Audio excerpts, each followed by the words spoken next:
nuestro tema de fisiología. Estamos trabajando membranas, naturaleza dinámica de las membranas, proteína de membranas, y vamos a hablar de transporte membranal. Entonces, eso es lo que nos cubre hoy. Este libro de Tortura está muy bacán. De hecho, el tema de membrana de pared celular, les recomiendo por favor entonces que lo revisen ahí. La verdad que yo pensaba que ustedes ya esta parte de pared celular habían visto en microbiología, pero pues se las dejo para que la lean. De la Tortura está muy bueno, las figuras son espectaculares, así que por favor véanlo de ahí. De hecho es un libro muy bonito, con buenas gráficas, sencillo, un poco más sencillo que Brock, ¿cierto? Así que recomendado, está ahí en el Moodle. Simple y llanamente pinchan en Médica Panamericana, van a microbiología pinchan Tortura y ahí tienen ese libro que está realmente muy bonito. Bueno, vamos a empezar con los ejercicios de comprensión. ¿Listo? Entonces empecemos con el primero, a ver cómo nos va. ¿Cuál de los siguientes lípidos no forman parte de las membranas de las bacterias? Algo mal.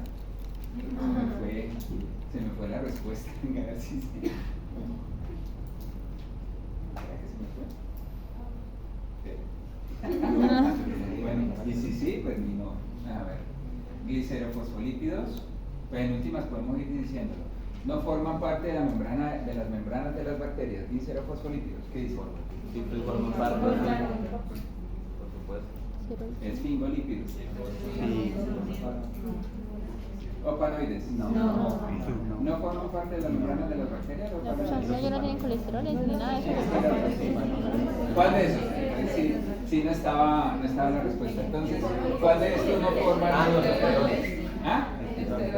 ¿Los esteroles? Sí. ¿Pero no dijeron que los opanoides? No. ¿No era el qué? No.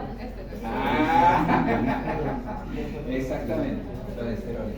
Los opanoides son los ancestros de los esteroides, ¿no?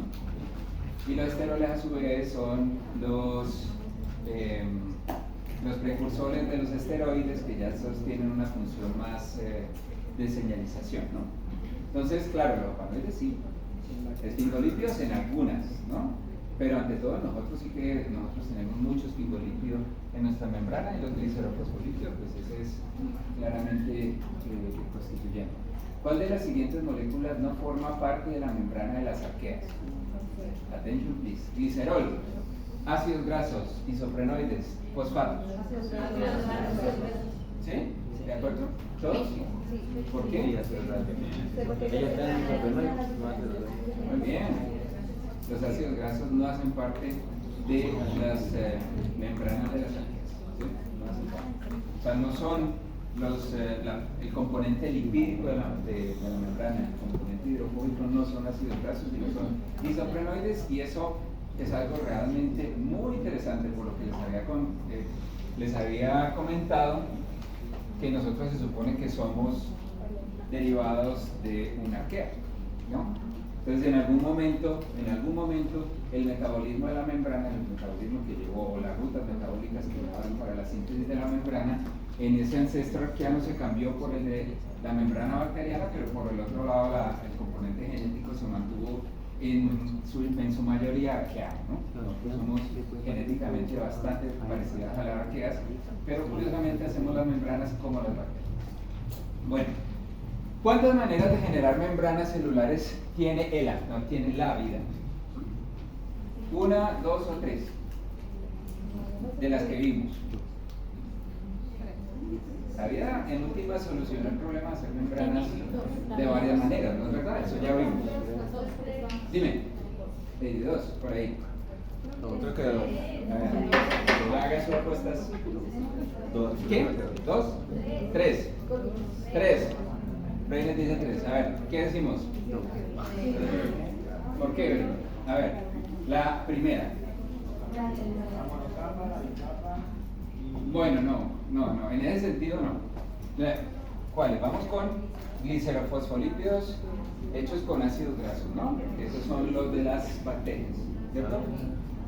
Dos, glicerofosfolípidos hechos de isoprenoides, ¿no? Que son las de las arqueas. ¿Sí o sí? los que no son lípidos. ¿Y cuál otro? La vida se jaló una que la sacó de la chistera. Esa sí está muy interesante, esa manera de hacer membrana. O sea, prácticamente todos nosotros, human beings, ¿cómo hacemos membranas de estas dos? Glisofosfolípidos de ácido graso. ¿Cierto? Las arqueas, Con los lípidos planos. en última ya estaría cubierto, pero por ahí nos salieron con una manera más de hacer una membrana celular. ¿Se acuerdan? Que lo estuvimos viendo. Con los carbohidratos. Pero por ahí vamos. A ver, también es del mundo bacteriano, que se inventaron una manera de hacer otra membrana. ¿Ah? El lipopolisacárido, ¿se acuerdan? Esa membrana LPS es una manera muy interesante de hacer una membrana externa. O sea, literalmente las gram negativas tienen dos membranas, una membrana externa y una membrana interna, ¿cierto? La membrana externa pues se le llama membrana externa y la interna se le llama membrana celular, pero no podía vivir la una sin la otra en las gram negativas. ¿Y qué fue lo interesante de esa membrana externa? ¿Qué fue lo interesante? ¿Ah? También es una bicapa, es una bicapa lipídica. ¿Sí? A ver si se acuerdan de esa. Es una bicapa Los lipídica. azúcares. Lo interesante era que tenía carbohidratos. Bueno, ese es algo que le confiere esta parte del polisacárido, eso sí es cierto. Pero recuerden, hay algo muy particular que la diferencia de este terminito, ¿no? Claramente, por eso es bueno siempre ver bioquímica antes, ¿no? Pero estos dos, y tengamos presente que el lípido de membrana por excelencia en nosotros y en las arqueas son los glicerofosfolípidos, y en nosotros también tenemos unos lípidos de membrana que son los esfingolípidos, que están en ciertas células, no están tan enriquecidas en todas, pero el gran constituyente en general de bacterias y eucariotas es glicerofosfolípidos. Y ahí el término clave es glicero. ¿Sí? Nosotros hacemos nuestras membranas utilizando el esqueleto del glicerol, que es una molécula de 3 carbonos. ¿Sí? Ese glicerol, que de hecho el glicerol proviene, ¿cierto?, de los carbohidratos, es un derivado del carbohidrato, glicero. En cambio, la membrana externa no utiliza un esqueleto de glicerol, no lo usan. Eso es algo bien interesante. Ellos recuerden que, o sea, cuando uno pinta una membrana celular, ¿cierto? Uno la pinta así,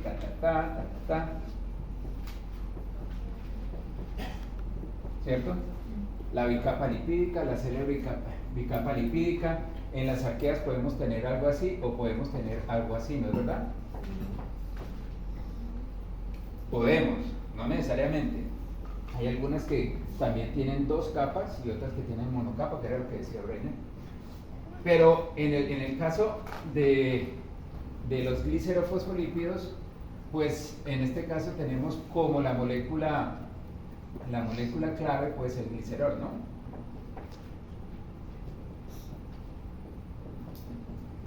Nuestro glicerol. Entonces el glicerol es la molécula con la que se construyen la gran mayoría de los lípidos de membrana, mientras que en el LPS no es un glicerol. Y de hecho, en este caso, pues vamos a tener, o sea, funcionalmente uno pintaría esta parte. ¿Recuerdan a qué nos referimos con esto? A este componente en términos de interacción con el agua. Esta es la parte hidrofílica, ¿cierto? Y esta es la parte hidrofóbica. Esa va a ser así. Y tanto en arqueas como en bacterias y nosotros, el componente externo del fosfolípido va a interactuar con el agua, o sea, va a ser hidrofílico, y el interno va a ser hidrofóbico. O sea, igual acá, ¿cierto? Y en este caso, a ver, sin pintarlo, aquí estaría el glicerol en todos los casos, ¿cierto? Aquí estaría el glicerol. Mientras que en el LPS, en vez de glicerol, lo que vamos a tener un dímero, un disacárido, ¿cierto? Este disacárido es una molécula, pues va a ser súper funcional, porque en este vamos a tener, ¿sí? Vamos a tener esta estructura, vamos a tener aquí, bueno, ya les pinté lo de la siguiente pregunta, pero bueno, no. Y vamos a tener aquí una serie de Lípidos. azúcares que van a estar decorando esto y que puede estar incluso, puede estar ramificado. Entonces, en este caso, la membrana externa de la capa externa de la membrana externa de las gram negativas va a ser esto, mientras que la capa interna de la membrana externa va a ser una capa común y corriente de glicerofosfolípido, ¿sí? Esto va a ser glicerofosfolípido.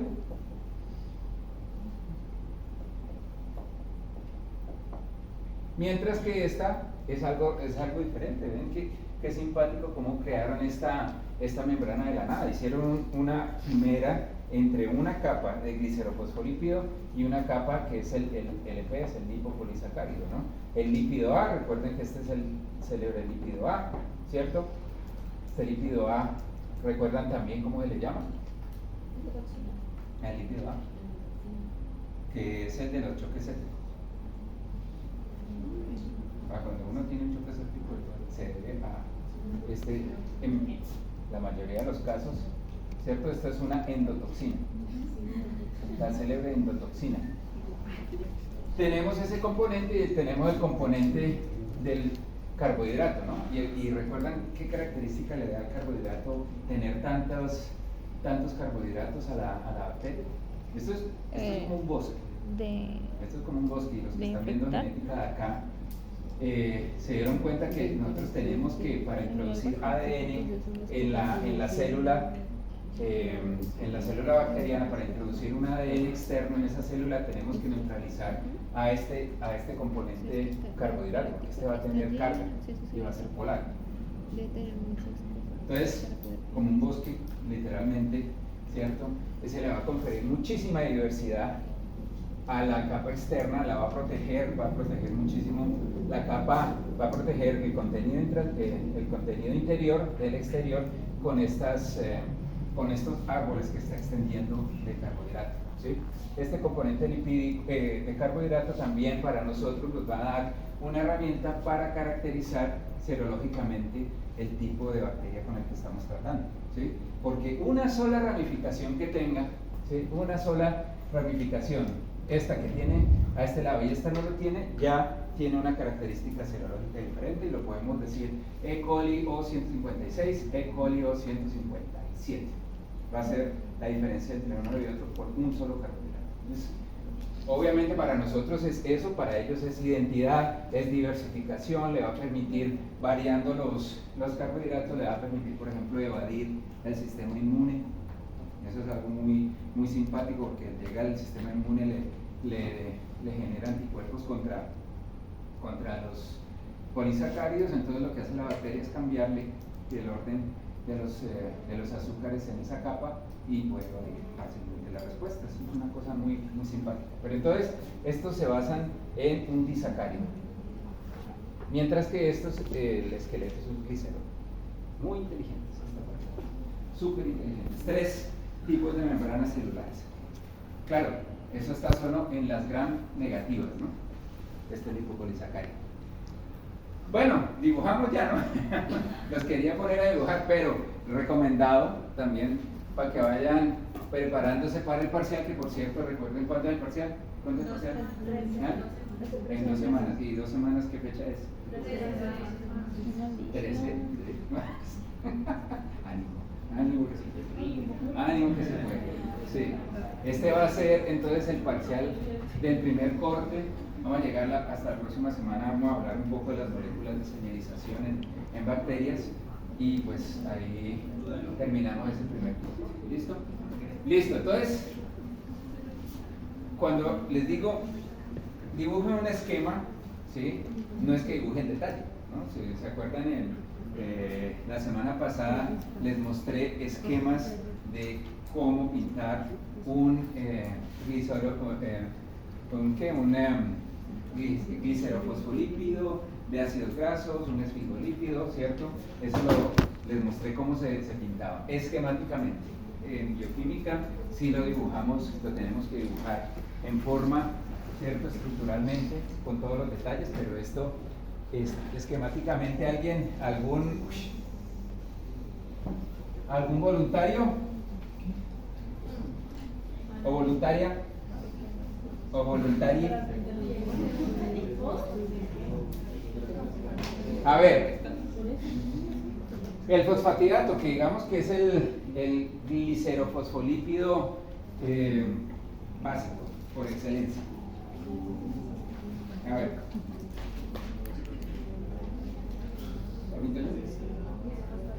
Pinto yo este y después pintan ustedes. ¿Recuerdan entonces cómo era el fosfatidato, que es el mismo ácido fosfatídico? ¿Ese qué tipo de lípido es? Acabamos de decirlo. Es un glicerofosfolípido. Entonces, como es glicerofosfolípido, pues entonces tiramos un rectangulito que nos va a decir que se va a hacer el glicerol, ¿no? En este caso va a ser el glicerol. Listo, el glicerol tiene 3 carbonos, ¿no? Sabemos que a este le tenemos enlazado, a ese glicerol, ¿cuántos ácidos grasos? Muy bien, muy bien. 2 grasos. Ahorita el enlace no me mata. Digamos que no hay problema, en bioquímica 2 ya vamos a decir lo que es un enlace éster, eso es clave en bioquímica, pero en este caso tirémosle 2 ácidos grasos. ¿Por ahí había alguna? ¿No? ¿Todo bien? Entonces estos van a ser ácidos grasos, ¿cierto? Ácidos grasos que esto le van a dar entonces la característica hidrofóbica, ¿no? Listo, ¿qué más tenemos aquí entonces? ¿Ah? Un fosfato. Un fosfato se lo tenemos que agregar acá, ¿no? Sí. El fosfato. Y ese fosfato pues lo podemos diversificar, pero en este caso no lo diversificamos porque solo es ácido fosfatídico, ¿no? El ácido fosfatídico pues va a ser así, que se llama fosfatidato porque a pH celular pues va a estar ionizado. Tema que ahorita no nos interesa, pero solo como para decirles que el ácido fosfatídico es la base de un fosfolípido, de un glicerofosfolípido.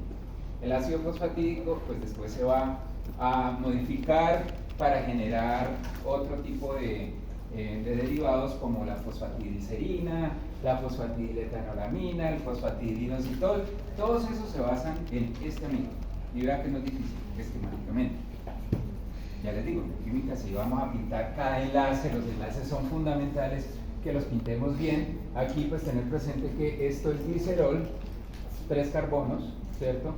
Los enlaces y la característica de su interacción con el agua, pues como este fosfatidato, ¿cierto? Este grupo fosfato se puede ionizar, pero fuera de eso es polar, pues esto nos da ¿qué característica con el agua? Hidrofílico, ¿no? Entonces ahí tenemos hidrofílico e hidrofóbico. Entonces ahí tenemos un glicerofosfolípido y el más básico de los glicerofosfolípidos, que es el ácido fosfatídico, ¿cierto? Dos ácidos grasos y un fosfato. Solo como para recordarles, cuando en vez de enlazarle un fosfato en ese carbono, le enlazamos otro ácido graso, si en vez de enlazarle el fosfato, yo no sé si lo están viendo allá atrás, pero si en vez del fosfato le enlazamos otro ácido graso en esa posición, ¿cómo se llama este? El triglicérido. Vea que pasamos de un lípido, ¿cierto? Que también se basa en glicerol, está basado en glicerol, pero ahí su característica va a ser de almacenamiento energético. Mientras que el fosfatidato, el ácido fosfatídico, va a tener una funcionalidad de membrana, ¿sí? Va a estar estructural en la membrana, va a estar clavado en la membrana. Esta hace la diferencia de si le pones un grupo fosfato o le pones otro ácido graso. En este caso, el triglicérido, pues que no nos atañe ahorita no nos atañe la discusión de eso, pues el triglicérido pues va a ser para almacenamiento energético y en este caso este va a ser paramembrana. ¿Listo? Listo. Entonces ese es el básico. El esfingolípido. A ver, ¿cómo lo vimos? Es como una L, ¿no? ¿Quieres pintarlo? Sí. Dale, dale. Si te equivocas, no importa. Y explícame el componente que está ahí. ¿Ya? Ah.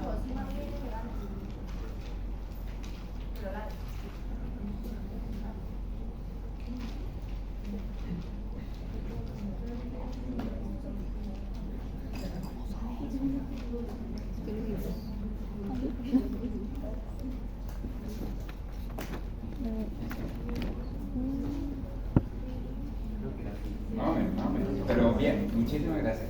Bueno, está bien. Hay cosas por corregir. Es quizás la posición del fosfato, yo no lo dibujaría ahí. ¿Sí? El ácido graso está bien, pero el fosfato estaría más para este lado. ¿Sí? Entonces aquí te da este pedazo, te da la característica hidrofóbica y este pedazo te da la característica hidrofílica. Pero pues entonces el esfingolípido en este caso estaría compuesto por todo este pedazo de esfingosina, así como la puso, y el ácido graso más el grupo fosfato. En este caso solo hay un ácido graso, ¿no? Porque ya la otra patita ya viene hidrofóbica por naturaleza aquí, este pedazo es parte de la esfingosina y es hidrofóbico. ¿Esa parte cuál era? ¿La hidrofóbica o la hidrofílica? Esta parte es la hidrofóbica, todo este pedazo es hidrofóbico y este pedazo va a ser el hidrofílico. ¿Sí? Cuando nosotros, de hecho, a mí me gusta más pintarlo así, por razones ya personales. Aquí está el ácido graso. Ácido graso, esta parte, todo este es el componente de la esfingosina, ¿cierto? Esto es lo que se llama una ceramida. Vuelvo y digo, ahorita no nos importa, nos veremos en bioquímica para saber qué es lo que caracteriza a la unión de ese ácido graso con esa posición en la esfingosina. Este tiene otro grupo OH acá y aquí tiene el grupo que lo diversifica como un fosfolípido, ¿no? Entonces es fosfolípido, no es glicerofosfolípido porque no está basado en glicerol, sino está basado en la esfingosina, ¿cierto? Es saponificable porque tiene un ácido graso, ¿cierto? Puede estar en la membrana porque es un fosfolípido, en este caso, ¿cierto? Tiene un fosfato y tiene toda la característica perfecta para tener las dos patitas y la cabeza, las dos patitas hidrofóbicas y la cabeza hidrofílica. Entonces, ahí está. El esfingolípido era el que veíamos la clase pasada que teníamos la pata torcida. No.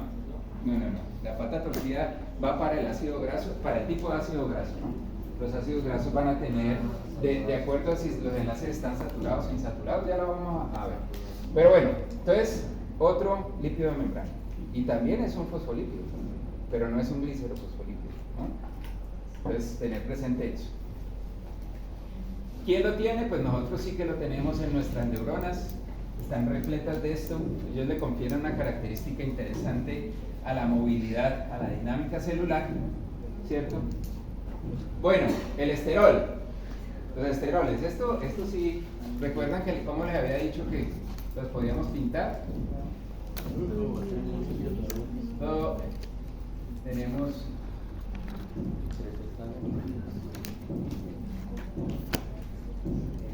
esta es la estructura básica, ¿no?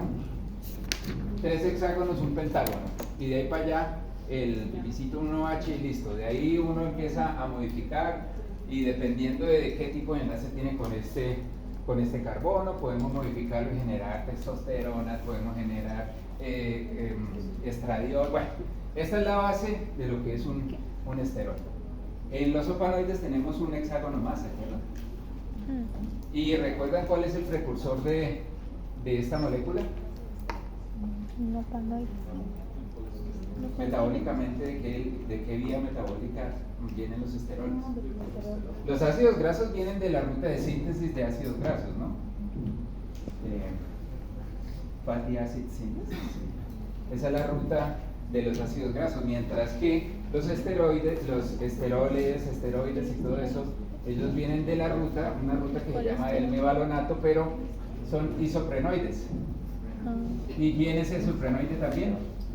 ¿y ¿Ah? colesterol? Opanoide también es un isoprenoide, pero ¿quién más? Colesterol. Los de las arqueas.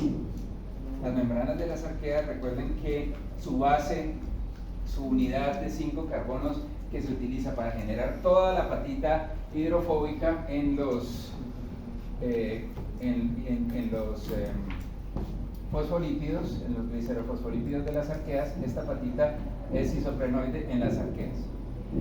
¿Sí? Entonces vea que curiosamente nosotros necesitamos colesterol en nuestra membrana, sí o sí necesitamos colesterol.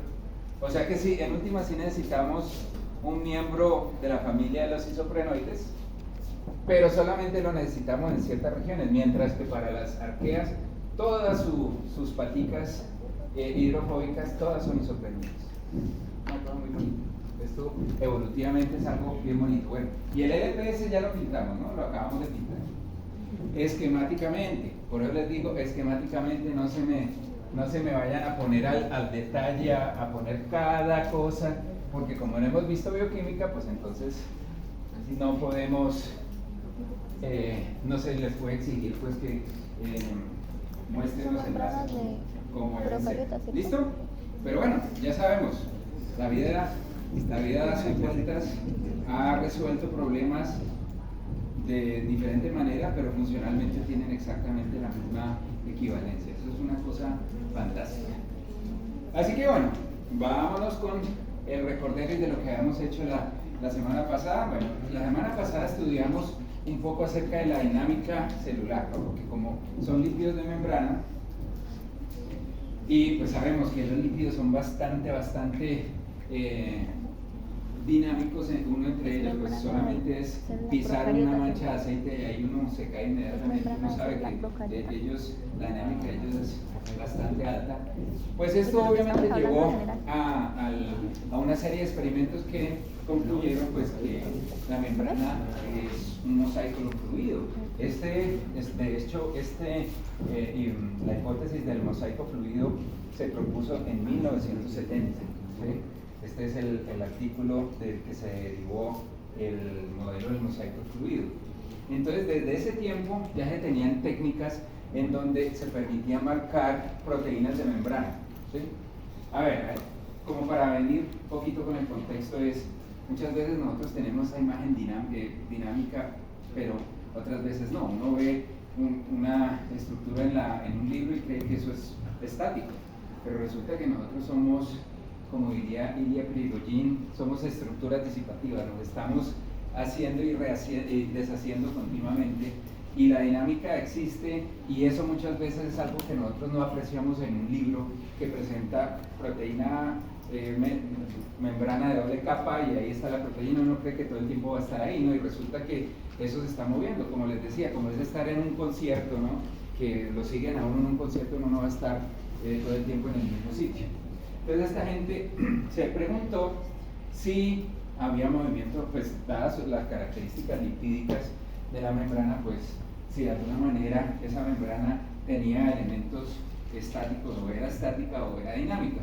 Entonces, como ya se sabía que había membranas, había proteínas de membrana, ¿cierto? Y esas proteínas de membrana ya se las podía marcar por diferentes técnicas. Por ejemplo, un anticuerpo que se le une a la proteína, y ese anticuerpo tiene un cromóforo o tiene un fluoróforo, o sea, un componente que le da color rojo o le da fluorescencia de un color determinado. Pues lo que hicieron fue un experimento muy bonito. Marcaron unas células de ratón en cultivo celular, ¿sí? Con un anticuerpo que estaba marcado con rodamina, que era un color rojo. Y unas células humanas en cultivo las marcaron con, o sea, esa proteína la unía a un anticuerpo que estaba marcado con fluoresceína y daba un color verde, ¿no? Entonces las fusionaron las dos membranas. La fusión no es, en el mundo celular, la fusión celular no es nada del otro mundo. Los lípidos tienden a fusionarse. Yo les digo que la semana pasada les comentaba que los liposomas es una manera muy práctica de empacar, por ejemplo, ARN en las vacunas, porque ese fácilmente reconoce una célula que, como es de carácter lipídico, pues se va a fusionar y entrega la carga dentro de la célula, ¿no? Entonces la fusión aquí se hace con una molécula que se llama polietilenglicol, las ponen las dos células, se fusionan. Cuando la fusionaron, en el primer minuto, pues tenían la parte humana separada de la parte del ratón, ¿sí? Y lo veían, o sea, ellos en el microscopio podían ver los dos componentes separados. Entonces dejaron que, incubándola a 37 grados, lo que hicieron fue una serie de experimentos que le permitieron seguirlo, o sea, hicieron un seguimiento a través del tiempo. Y pues la cuestión es que si no hay dinámica en la membrana, pues las proteínas se van a ver siempre en el mismo sitio, pero si hay dinámica en la membrana y se está moviendo la una con la otra, pues uno después de un tiempo lo va a ver distribuido, lo rojo y lo verde. Y en efecto eso fue lo que vieron, ¿sí? De hecho, aquí se muestra así, ¿no? Pero se vería un poquito más como amarillo cuando uno lo ve ahí, pero claramente se distribuyó el colorante verde y el rojo se mezclaron, y la única explicación de eso es que en efecto esas proteínas de membrana están moviéndose continuamente en la célula. Entonces ahí dijeron, bueno, la membrana celular está en continuo movimiento, ¿sí? Está en continuo movimiento, y esa dinámica pues incluso la podemos seguir a través del tiempo para evidenciar incluso la velocidad, la tasa de movimiento de una proteína. Entonces las proteínas de la membrana están en movimiento, pero ya sabemos que incluso los lípidos también están en continuo movimiento. Les comentaba que los lípidos tienen diferentes tipos de movimiento, uno, ¿cierto?, un movimiento de rotación y un movimiento de difusión lateral, que es rápido, y un movimiento que no es tan rápido, que es el movimiento que le llaman el flip-flop, ¿no?, de una capa a la otra capa. Ese sí no es tan común. Es mucho más común distribuirse en la misma, en el mismo plano, que cambiar de plano. Y eso muchas veces es porque hay mucha interacción con los componentes intracelulares, por ejemplo, que evitan que eso pase. Entonces muchas veces eso se demora más. Cuando ya se pierden esas regulaciones, por ejemplo en muerte celular, les comentaba que hay muchos de estos movimientos que ocurren más frecuentemente, y nosotros lo podemos evaluar para saber que esas células están en la apoptosis. Y esto, entonces lo vimos el FRAP, ¿cierto? Sí. Que es la recuperación de la fluorescencia después del fotoblanqueo, ¿sí? Les comentaba que es una técnica muy bonita, que digamos que se deriva de ese experimento de 1970 de marcar una proteína con un fluorocromo. Resulta que esas moléculas fluorescentes pues tienen la capacidad de absorber luz y después emitirla, que eso es lo que se llama fluorescencia, pero después de un tiempo, si se las ilumina continuamente, ellas pierden esa propiedad forever, se blanquean, ¿sí? Ellas, ya lo que les decía, el bombillito es como si le rompiera la bombillita, nada que hacer. Entonces en esta técnica, básicamente, lo que hacían los investigadores era escoger una región de la célula para incidir sobre ese pedazo una luz de alta frecuencia, y entonces ahí lo que hacían era básicamente blanquearlo, recordándoles que el blanqueo involucraba la pérdida de la fluorescencia de esas moléculas, ¿cierto? Ya no pueden volver a ser fluorescentes. Y lo que se evalúa en estos experimentos a través del tiempo es, teniendo en cuenta que la membrana es un mosaico fluido, es qué tanto tiempo se toma para recuperar la fluorescencia, y la fluorescencia se recupera pues porque las proteínas aledañas, como están en continuo movimiento, van a poblar esta región y reconstituyen la fluorescencia. Es un experimento muy bonito y además muy interesante, pues porque nos puede dar una aproximación sobre la naturaleza lipídica de esta membrana, ¿sí? Era lo que yo les comentaba al final de la clase, que yo no sé si algunos la agarraron, porque ya me han dicho que la segunda parte de la clase todo el mundo se duerme, que era la transición de fase, ¿no? La transición de fase, en términos, pues, la transición de fase es pasar, por ejemplo, de hielo a agua o de agua a hielo. Pues estamos hablando de una transición de fase, la gran mayoría de los determinantes de esa quizás la principal causa es la temperatura, ¿cierto? Pero tenemos otras explicaciones en el mundo biológico. Hablábamos de que en membranas biológicas podemos tener un estado fluido en una membrana, pero también podemos tener un estado menos fluido que se le llama gelatinoso. Ahorita vamos a ver cómo en algunos casos la llaman solid-like, ¿sí? En inglés, casi sólido, pero pues realmente no va a ser sólido, no va a quedar. Básicamente nos va a definir un estado de la dinámica de esa membrana, porque si bien es cierto que les dije que las membranas se mueven, pues en algunas situaciones las membranas no se mueven tanto y muchas veces, bueno que no se muevan tanto. Entonces, claramente, esa transición de fluido a gelatinoso, pues podemos nosotros calcularlo, nosotros podemos determinar cuál es esa temperatura en que se llega de la fase gelatinosa a la fase fluida y viceversa. Eso es lo que le llaman, en ese caso, es la TM. Nosotros en biología molecular, la TM también la vimos para otra cosa, pero en este caso para membranas se le llama también la TM porque va a indicar este punto, ¿sí? Aquí tenemos. La semana pasada les escogí un par de gráficas que me parecieron que de pronto no eran tan didácticas, en este caso sí es un poquito más didáctico, porque les está mostrando una gráfica en donde vemos el estado de la membrana en función de la temperatura, ¿sí? Entonces ahí vemos que cuando la temperatura es baja, ¿sí?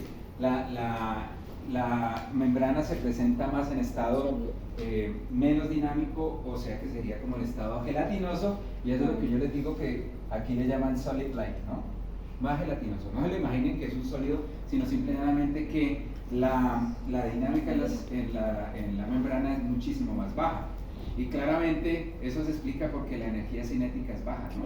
O sea, las moléculas tienen menos energía para moverse, pues simple y llanamente quedan más estables en ese sentido, ¿no? A medida que aumentamos la temperatura, pues aumentamos la energía cinética, las moléculas tienen más movimiento, hasta llegar a un punto en donde se mueven muchísimo más fácilmente, y podemos nosotros estimar esto con la gráfica que les mostré ahorita, ¿no? Con un photobleaching. Entonces, por ejemplo, ahí podemos ver qué tan rápido se recompone una calva que se ha blanqueado cuando la célula la corremos a 2 tipos de temperatura, ¿sí?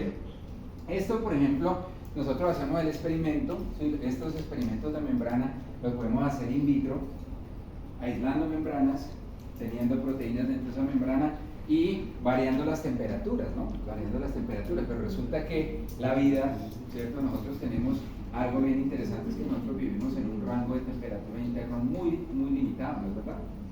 O sea, nosotros estamos a 37 grados centígrados, 40 grados ya estamos fritos, 41. Pero curiosamente estos estados se pueden llegar a estados sólidos y fluidos bajo una misma temperatura. O sea, aquí les estoy diciendo la temperatura claramente les va a afectar la dinámica, ¿cierto? Y eso uno se lo imagina, ¿no? Estamos a 80, ¿verdad? Eso, mejor dicho, tenemos muchísima energía y eso estaría líquido. Pero cuando tenemos una misma temperatura, pues, ¿cómo llegamos a tener 2 estados en una membrana celular? ¿Cómo podemos lograrlo? Y eso es, ahí la pregunta de Juan, eso se logra es por el tipo de ácido graso que tiene una membrana. Enriquecen con un tipo de ácido graso que, por ejemplo, es saturado.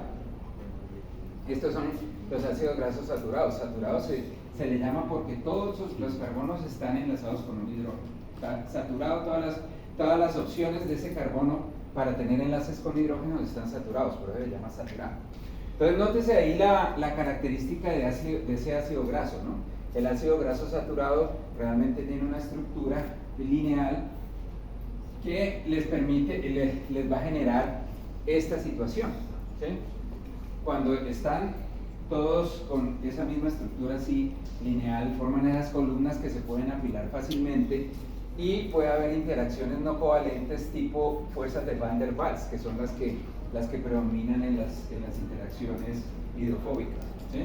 Entonces esas fuerzas de Van der Waals, si bien son bien débiles, cuando estamos hablando de millones, ¿sí? Miles de millones de moléculas que están interactuando, pues ellas van realmente a generar una estructura, una interacción que es bastante robusta y con muy poco movimiento, ¿no? Entonces, si tenemos una membrana que está enriquecida de ácidos grasos saturados, pues en ese sentido nosotros vamos a tener una situación viscosa, tipo gel, solid-like, ¿sí? Y no necesariamente tenemos que bajar la temperatura a 10 grados o a 5 grados, ¿sí? En cambio, si lo que utilizamos, si tenemos, por ejemplo, ácidos grasos insaturados, esos ácidos grasos insaturados, que usualmente la insaturación genera enlaces cis que forman este doblez, ¿sí? Forman esa platica que decía Juan, esa platica, ¿sí? Forma una deformación en el ácido graso y la consecuencia en la membrana es esto, ¿sí? Entonces, si les dije que en esta situación estas columnas apiladas, ¿cierto?, hacen que las interacciones no covalentes de Van der Waals sean sumativas, se sumen y formen una estructura dinámica de muy poca fluidez, de baja dinámica. En este caso, como forma esta pequeña torsión, ¿cierto?, entonces va a separar, no se van a apilar esos ácidos grasos, y ese espacio va a permitir que pueda haber movilidad entre los ácidos grasos de la membrana y las proteínas que hay ahí involucradas, ¿cierto? Entonces vamos a tener, como lo dice esta figura, que por cierto está en la microbiología de Brock, y le llama fluido, ¿cierto? Que es la que define el mosaico fluido. Dime. Profe, una pregunta, entre más fluido, mejor va a ser el transporte, o sea, más fácil se va a transportar. Sí, claro, entre más fluido, más rápido se va a mover, ¿sí? En el ensayo de la calva del photobleach, tú vas a poder distinguir, por ejemplo, si una membrana, puedes ya tener una aproximación. En este caso, la calva se va a demorar muchísimo más en repoblarse que una calva que su membrana tiene más constitución de este tipo de ácido graso. Pero si esto pasa sin cambiar la temperatura, quiere decir que en general la membrana se queda como en algunas partes viscosa y en otras Exactamente. Pero Sí, entonces sí. la temperatura es como potente, o sea, unificar todo solo como solo. Pues es que en organismos homeotermos, o sea, en organismos que controlamos la temperatura, no tenemos esa habilidad de cambiar la viscosidad en función de la temperatura, ¿sí? Entonces, la manera en la que nosotros podemos modificar la fluidez de la membrana es alterando la composición de los ácidos grasos. A eso es lo que quiero decir, a llegar. Pero mira que lo que acabas de decir me trae hacia el punto de que en el mundo bacteriano, en el mundo procariote, ellos sí están expuestos a condiciones extremas. Por ejemplo, tenemos aquellas bacterias, las citrófilas, ¿cierto? Ellas viven en condiciones de temperatura muy baja, pero con todo y todo, ellas les pasa todo lo contrario a nosotros. Ellas necesitan de alguna manera tener fluidez en la membrana, ¿cierto? Entonces, en esas bacterias que viven a bajas temperaturas, pues les conviene más, ¿cierto?, tener ácidos grasos hipotrans, tipo insaturado cis. Mientras que las termófilas, ¿cierto?, a esas temperaturas tan altas, de acuerdo al esquema que les acabé de mostrar, a esas temperaturas altas, esas membranas estarían en continuo movimiento y eso sería horrible, porque también necesitamos regiones en donde la fluidez sea baja, por lo que les comentaba que muchos de los componentes de señalización necesitan ciertas regiones estables para poder cumplir su rol de señalización. Entonces, en esas bacterias que viven a 70, Thermus aquaticus, por ejemplo, a esa temperatura sería horrible si tuvieran la misma situación nuestra. Entonces, ellas lo que hacen es aumentar los ácidos grasos saturados, ¿sí? Porque a más ácido graso saturado, tú estás contrarrestando el poder de la temperatura, el efecto de la temperatura. Entonces, miren cómo ecológicamente eso puede involucrar que tenemos que resolver la situación de la vida en dos entornos ecológicos, alterando los componentes de la membrana. Y ya si nos vamos a las extremófilas de temperatura ya superior a 100, ¿qué hacemos ahí? ¿Ah? ¿Qué? Sí, exacto, ya ni siquiera usamos ácidos grasos, Ya nos vamos a usar isoprenoides que son capaces de formar monocapas que te resisten a las temperaturas y no se destruyen. ¿Sí? Eso es simpaticísimo, ¿no? Es muy, muy lindo. Entonces, de acuerdo al tipo de ácido graso, vamos a tener propiedades en la membrana que van a venir determinadas por su temperatura de fusión. Vuelvo y digo, si bien es cierto que eso no lo hemos visto en bioquímica, los ácidos grasos saturados tienden a tener una temperatura de fusión alta, ¿sí? Y se presentan en estado sólido, y ustedes han visto eso en las grasas, ¿no? Las grasas que son sólidas, pues las que uno unta, la mantequilla, pues están a temperatura ambiente, están presentes de manera sólida, pero los aceites, ¿cierto? Los aceites a temperatura ambiente están líquidos, ¿no es verdad? Y eso porque los aceites están repletos de ácidos grasos insaturados. Entonces, a mayor insaturación, la temperatura de fusión baja y pues la presencia de ellos es líquida. Vea que incluso en un supermercado uno ya va a saber, vea, esto es ante todo saturado o esto es ante todo insaturado, ¿sí? Y para nosotros nos sirve por eso mismo en la dieta tener esos ácidos grasos insaturados, porque se intercalan en la membrana y nos ayudan a dinamismo. Entonces, esta es la explicación. Curiosamente, el colesterol ese de que tanto hablamos, el colesterol tiene una función bien interesante, es intercalarse en la membrana, ¿sí? Y dependiendo de la temperatura puede tener dos salidas, ¿no? En temperaturas bajas el colesterol aumenta la fluidez, pero en temperaturas altas es de todo lo contrario. Eso es bien interesante. Pero pues el colesterol, vuelvo les digo, tiene una mala fama, pero es fundamental, por ejemplo, a bajas concentraciones en la formación de esto que se llaman los islotes lipídicos, ¿sí? Porque ahorita les comenté, esto es como un río. Ya vimos que en el mosaico fluido se está moviendo continuamente, ¿no? Pero resulta que eso en un sistema de señalización es berracamente difícil, ¿sí?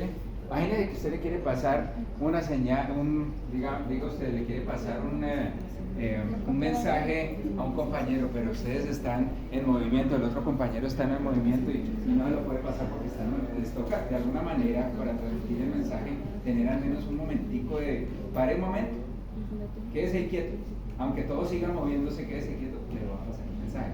Lo mismo le pasa a las células en aquellos componentes de señalización que son receptores y ligandos.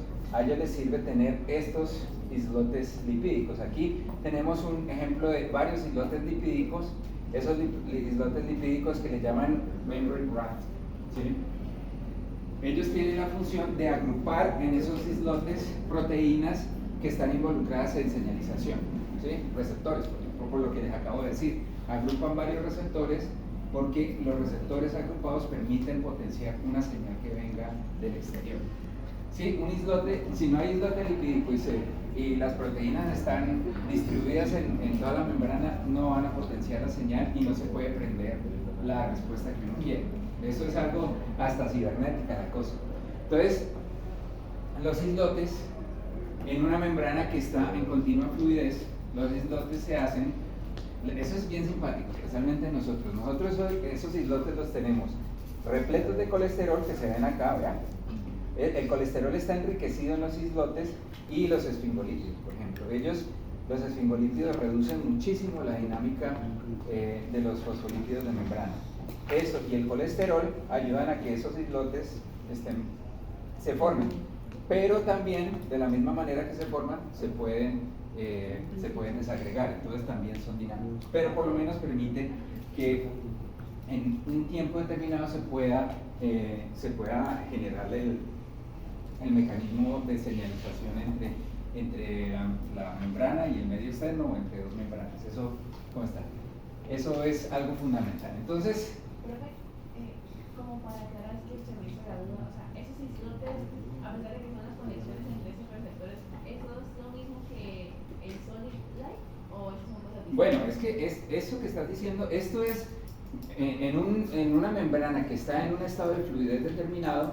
El islote lo que te va a definir es una región de la membrana que tiene menos fluidez, ¿sí? Porque ahorita les dije, toda la membrana va a tener la misma fluidez, pero no, con los islotes solo esa región no va a ser tan fluida como el resto de la membrana.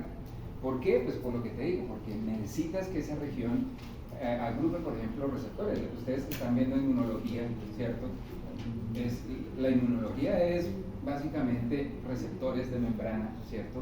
Que están todo el tiempo tanteando cómo está el ambiente. Esos están, por ejemplo, en islotes difíciles. A pesar de que la membrana está en movimiento, el islote no va a estar en movimiento. Si tú en el ensayo que vimos por acá de la calva justo le pegaste una región que tiene un islote, pues vas a ver más reducido el tiempo que la región aledaña. Si incidiste la luz acá, tú vas a ver una gráfica diferente a si incidiste la luz acá, ¿sí? Porque vas a tener regiones de baja fluidez y regiones de alta fluidez. Y para tener esas regiones de baja fluidez, tú lo que haces es intercalar esfingolípidos y colesterol. Y ahí vas a tener el islote. Pero entonces en ese caso los islotes se forman según las circunstancias, o sea, porque digamos, por ejemplo, en células del sistema inmune, andar con eso inmóvil acá no es como funcional.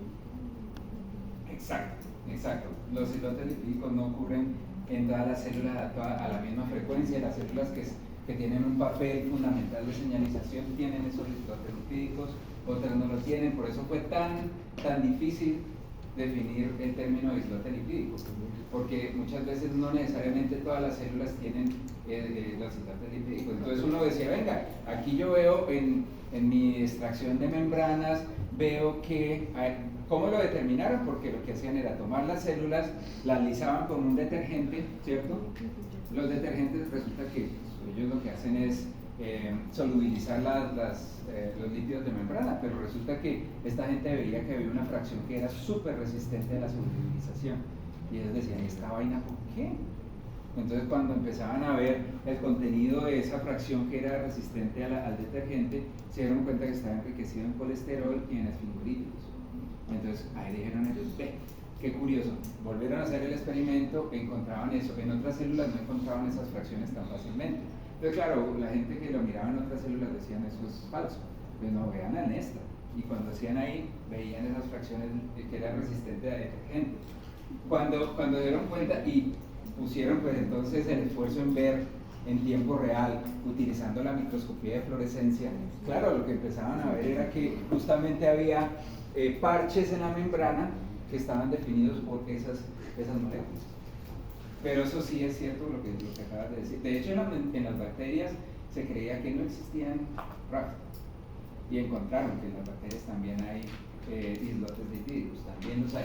De hecho, el año pasado un grupo presentó ese cuento de las membranas lipídicas, creo que fue Juan Esteban el que presentó ese artículo, estuvo muy bueno. Pero sí, es cierto, no todo es presente. Dime. Si es una característica porque tiene los receptores, luego de que ya esa zona no pudiera pasar. Bueno, tú sabes que la señalización celular no tiene que ser forever, ¿no? O sea, hay un evento de señalización y se desintegra. Y eso es activamente que ayudan a desintegrarse. Sí, eso es también es final. Oscar, ¿tenías mucho? ¿O ya no? ¿Se te olvidó? No, sí, sino que en mi estación Bueno, bueno, listo. Entonces,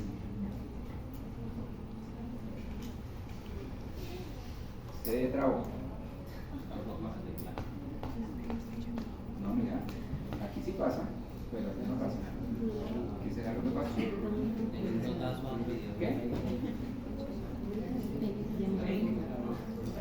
un break, por favor.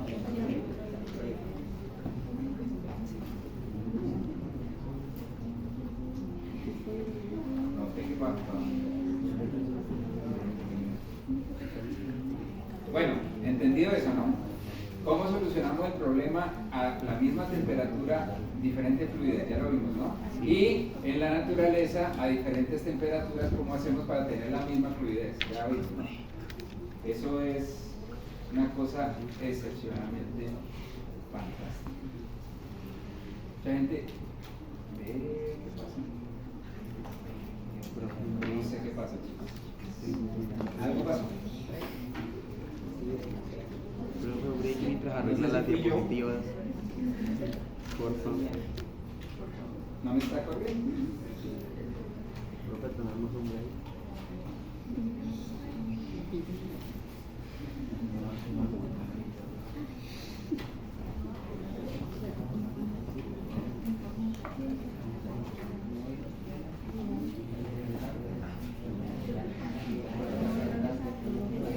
profe, que si nos da un descanso de 5 minuticos. ¿Sí? Sí. Mientras arreglo esta vaina, si ven a Manuel le puede decir.